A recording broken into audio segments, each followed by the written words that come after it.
அனைவருக்கும் வெற்றி தமிழ் பயிற்சி அகாடமியின் சார்பாக இனிய வணக்கம். இந்த ஷார்ட்ஸில் நம்ம 10th ஜியோகிராஃபியில் இருக்கக்கூடிய மிக முக்கியமான ஒரு பகுதியாக இருக்கக்கூடிய இந்த நம்ம தேசிய நெடுஞ்சாலையை பற்றி தாங்க நம்ம பார்க்க போகிறோம்.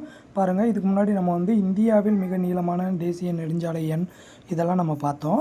ஸோ அதே மாதிரி நம்ம தமிழ்நாடுக்கு படிக்கும்போது தமிழ்நாட்டினுடைய மிக நீளமான தேசிய நெடுஞ்சாலை எண் அது அப்படின்னு பார்த்தீங்கன்னா NH44 தான். இதே NH44 தான் இந்தியாவுக்கும் மிக நீளமானது, சரியாங்க.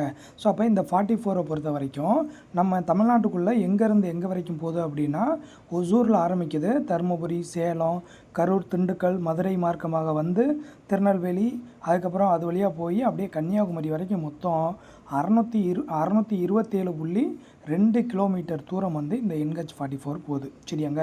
இதுதான் தமிழ்நாட்டின் மிக நீளமான தேசிய நெடுஞ்சாலை, சரியாங்க. அடுத்தது பார்த்தீங்க அப்படின்னா மிக குறைவான நீளம் கொண்ட தேசிய நெடுஞ்சாலை எண் அது அப்படின்னா 785ங்க. ஸோ இந்த 785ன்றதை எங்கேருந்து எங்கே வரைக்கும் போகுது அப்படின்னு பார்த்தீங்கன்னா மதுரையிலேருந்து துவரங்குறிச்சி வரைக்கும் போகுது, சரியாங்க. ஸோ அப்போ மிக நீளமான தேசிய நெடுஞ்சாலையும் பார்த்துக்கறணும், மிக குறைவான நீளம் கொண்ட தேசிய நெடுஞ்சாலை எண் எது அப்படின்றதையும் பார்த்துக்கறணும், எங்கேருந்து எங்கே போகுது அப்படின்றதையும் பார்த்துக்கறணும். ஸோ இது கொஞ்சம் மிக முக்கியமான ஒரு பகுதி, நல்லா பார்த்து வச்சுக்கோங்க.